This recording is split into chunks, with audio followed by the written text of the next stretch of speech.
Okay, we're going to practice with the scientific method. So we're going to do a couple little practice analysis of some experiments, some pretty famous experiments, pretty well-known experiments about something called spontaneous generation.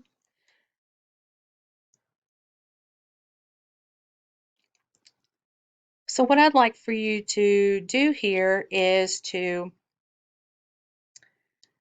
Uh, please watch the video on spontaneous generation and Francisco Redi's experiment.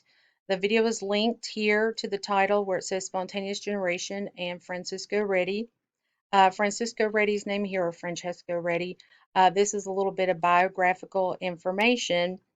And then what I would like for you to do is to click on the link below where it says spontaneous generation scientific method worksheet, and then to work on the experiment.